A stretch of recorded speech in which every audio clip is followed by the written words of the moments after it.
T V اور عذاب قبر کیسٹ کی کامیابی کے بعد سونک انٹرپرائزز اب پیش کرتے ہیں کیسٹ مرنے کے بعد کیا ہوگا۔ بسم اللہ الرحمن الرحیم۔ برادران اسلام، السلام علیکم۔ موت کے بعد سے قیامت قائم ہونے تک ہر شخص پر جو زمانہ گزرتا ہے اس کو برزخ کہا جاتا ہے۔ برزخ کے لغوی معنی پردہ اور آڑ کے ہیں۔ چونکہ یہ زمانہ دنیا اور آخرت کے درمیان ایک آڑ ہوتا ہے، اس لیے اسے برزخ کہتے ہیں۔ حضرات گرامی، آخرت کی مراجعت کے وقت سب سے پہلے آپ کو ملک الموت سے ملنا ہے، اور ملک الموت کے معنی ہے موت کا فرشتہ۔ ان کا نام حضرت عزرائیل علیہ السلام ہے۔ موت بھی اللہ کی ایک مخلوق ہے۔ اللہ تعالیٰ نے جب موت کو پیدا کیا تو اس کے سامنے 10 لاکھ پردے ڈال دیے، اور ہر پردے کا طول و عرض زمین و آسمان سے کہیں بڑا ہے۔ موت کی جسامت کا حال اس سے معلوم ہوتا ہے کہ اگر تمام دنیا کے دریاؤں اور نہروں کا پانی اس کے سر پر ڈالا جائے تو ایک قطرہ پانی زمین پر نہ گرے، اور ساری کائنات اس کے سامنے ایسی رکھی ہوئی ہے جیسے کسی شخص کے قدموں میں کوئی چھوٹی سی تھالی رکھی ہو۔ اللہ تعالیٰ نے حضرت عزرائیل علیہ السلام کو جب موت پر مسلط فرمایا تو انہوں نے عرض کیا، خداوند، موت کیا چیز ہے؟ پروردگار عالم نے موت کے سامنے سے سارے پردے ہٹا دیے اور فرشتوں کو حکم ہوا، آؤ تم سب موت کو دیکھ لو۔ فرشتوں نے جب موت کا نظارہ کیا تو بے ہوش ہو کر گر پڑے۔ جب ان کو ہوش آیا تو پوچھا، الہی کیا موت سے بھی بڑی کوئی چیز دنیا میں موجود ہے؟ حق تعالیٰ نے فرمایا، موت کو میں نے پیدا کیا، موت سے بڑا میں ہوں اور مجھ سے بڑا کوئی نہیں، اور دنیا میں جتنی مخلوق میں نے پیدا کی ہے اس کا ایک بار موت سے ضرور واسطہ پڑے گا۔ حق تبارک و تعالیٰ کی عطا کی ہوئی خصوصی طاقت سے حضرت عزرائیل نے موت کو پکڑ کر اپنے ہاتھ پر بٹھا لیا، اور اسی کے ذریعے وہ جانداروں کی روح قبض کرتے ہیں۔ حضرات گرامی، اب ذرا ملک الموت کی شکل و صورت سے متعلق بھی سن لیجئے۔ روایت ہے کہ حضرت ابراہیم علیہ السلام کو جب خداوند عالم نے نبوت کی خلت سے نوازا تو خدا کے حکم سے ملک الموت بھی حضرت ابراہیم کو مبارکباد دینے آئے۔ آپ نے اللہ تعالیٰ کی حمد و ثنا کے بعد ملک الموت سے پوچھا کہ مجھے یہ بتا دو کہ تم کافروں کی روح کس صورت سے قبض کرتے ہو؟ ملک الموت نے کہا کہ وہ خوفناک اور ہیبت ناک نظارہ آپ نہ دیکھ سکیں گے۔ آپ نے فرمایا، کیوں نہیں، مجھے تم دکھاؤ تو۔ ملک الموت نے کہا، اچھا ذرا منہ پھیر لیجئے۔ حضرت ابراہیم علیہ السلام نے جب منہ پھیر کر اس کی طرف دیکھا تو ایک سیاہ بادلوں والا ہیبت ناک اتنا لمبا آدمی نظر آیا جس کا سر آسمان سے لگا ہوا معلوم ہوتا تھا۔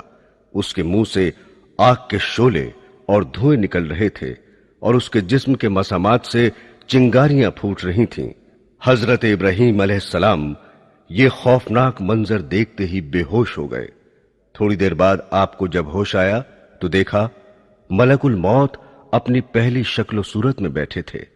آپ نے فرمایا، اگر کافر کو اذیت اور سختی پیش نہ بھی آئے تو تمہاری یہ بھیانک اور ہیبتناک صورت ہی اس کے لیے بڑا عذاب ہے، اور یہی اس کو کافی ہے۔ اس کے بعد حضرت ابراہیم علیہ السلام نے فرمایا کہ اب ذرا مومن کی قبض روح کا بھی نظارہ دکھا۔ ملک الموت کے کہنے پر آپ نے منہ پھیر کر دیکھا تو سامنے نہایت حسین اور خوبصورت اور خوش وضع اور بہترین ملبوس میں خوشبودار نوجوان بیٹھا تھا۔ آپ نے فرمایا، اگر مومن کو کرامت اور بزرگی حاصل نہ بھی ہو تو تمہاری حسین و جمیل دل پذیر جاں فضا صورت ہی کافی ہے کہ یہ دیکھتے ہی روح اس پر فدا ہو جائے۔ حضرت ابراہیم نے دریافت فرمایا کہ اگر ایک آدمی مشرق میں ہو اور دوسرا مغرب میں ہو تو یہ عالم بہت وسیع اور کشادہ ہے، کہیں وبا پھیل رہی ہو اور کہیں جنگ ہو رہی ہو، ایسی صورت میں تم روح کے قبض کرنے کے فرائض کیسے انجام دیتے ہو؟ ملک الموت نے جواب دیا کہ جب ایسے مواقع پیش ہوتے ہیں تو میں اللہ کے حکم سے ارواح کو بلاتا ہوں اور وہ میری 2 انگلیوں کے درمیان آ کر جمع ہو جاتی ہیں اور میرے روبرو تمام زمین اس طرح سمٹ کر آ جاتی ہے جس طرح کسی آدمی کے سامنے تشت رکھ دی جائے اور وہ جو چیز چاہے اٹھا لے اور جسے چاہے چھوڑ دے۔ مجھے روح قبض کرنے میں کوئی دشواری اور مشکل نہیں۔ روایت ہے کہ بعض انبیاء نے موت سے کہا کہ لوگوں کو تو اپنی آمد کی اطلاع پہلے سے کیوں نہیں دیتی؟ اس نے جواب دیا کہ میری آمد سے پہلے میرے قاصد میرا پیغام پہنچا دیتے ہیں۔ حادثات و انقلابات، بڑھاپا، بالوں کی سفیدی، بیماری، بصارت کی کمزوری وغیرہ میرے قاصد ہی تو ہیں، مگر لوگوں کو پھر بھی ہوش نہیں آتا اور وہ غفلت کے پردے میں رہتے ہیں۔ بھائی اور بہنوں، اب ذرا ملاحظہ کیجئے کہ ملک الموت کے معاونین کون کون ہیں۔ ربیع بن انس رضی اللہ تعالی عنہ سے کسی شخص نے پوچھا کہ کیا ملک الموت تنہا روح قبض کر لیتا ہے؟ انہوں نے جواب دیا کہ ملک الموت کے بہت سے فرشتے معاون اور مددگار ہیں جن کو اللہ نے مقرر کر رکھا ہے اور وہی اس کام کو انجام دیتے ہیں، اور ملک الموت ان سب فرشتوں کے افسر ہیں جن کی تیز رفتاری کا یہ عالم ہے کہ ان کا ایک قدم مشرق میں پڑتا ہے اور دوسرا قدم مغرب میں۔ ملک الموت کے ساتھ رحمت اور عذاب کے فرشتے رہتے ہیں۔ نیکوں کی روح قبض کر کے رحمت کے فرشتوں کے حوالے کر دی جاتی ہے۔ حضرت انس سے روایت ہے کہ سرور کائنات حضور صلی اللہ علیہ وسلم نے فرمایا کہ موت کے وقت میت کو چاروں طرف سے فرشتے گھیرے اور جکڑے رہتے ہیں۔ اگر وہ ایسا نہ کرتے تو مرنے والے موت کی سختی اور شدت تکلیف سے جنگلوں میں بھاگے بھاگے پھرتے، اور نیک بندے کی میت پر فرشتے دعا اور استغفار اس وقت تک کرتے رہتے ہیں جب تک اس کے متعلقین تکفین و تدفین سے فارغ نہیں ہو جاتے۔ اس طرح ملک الموت کے ساتھ بہت سے فرشتے رہتے ہیں۔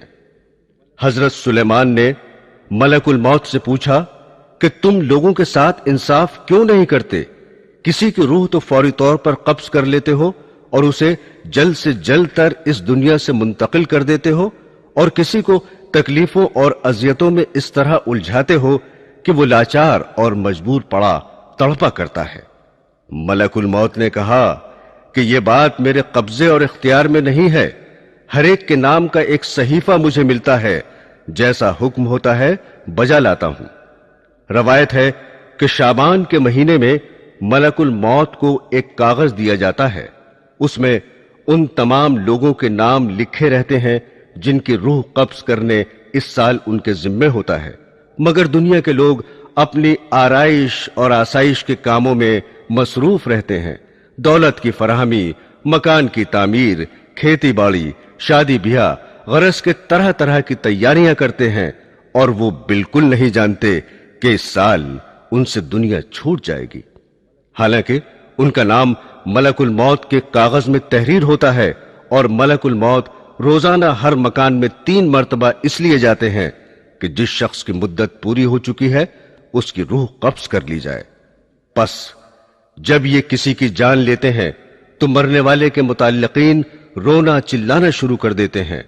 اس وقت ملک الموت دروازے کا بازو پکڑ کر کہتے ہیں کہ بخدا میں نے کوئی زیادتی نہیں کی، نہ میں نے اس کی روزی چھینی ہے اور نہ میں نے وقت سے پہلے اس کی روح قبض کی ہے۔ اس کا وقت پورا ہو چکا ہے، میں نے اللہ کے حکم کی تعمیل کی اور اپنا فرض ادا کیا۔ حضرات گرامی، جیسا کہ آپ کو علم ہوگا کہ موت کا ایک دن معین ہے۔ جی ہاں، انسان کہیں بھی ہو، کسی بھی حالت میں ہو، مقررہ وقت پر موت آ کے رہے گی۔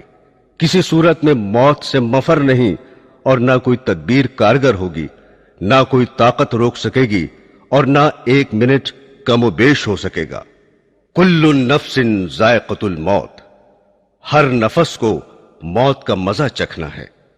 ایک بادشاہ زربفت فاخرہ اور قیمتی ملبوس میں ایک عمدہ اور عالیشان گھوڑے پر سوار ہو کر ایک لشکر عظیم کے ساتھ بڑے غرور سے نکلا۔ غرور و تکبر کا یہ عالم تھا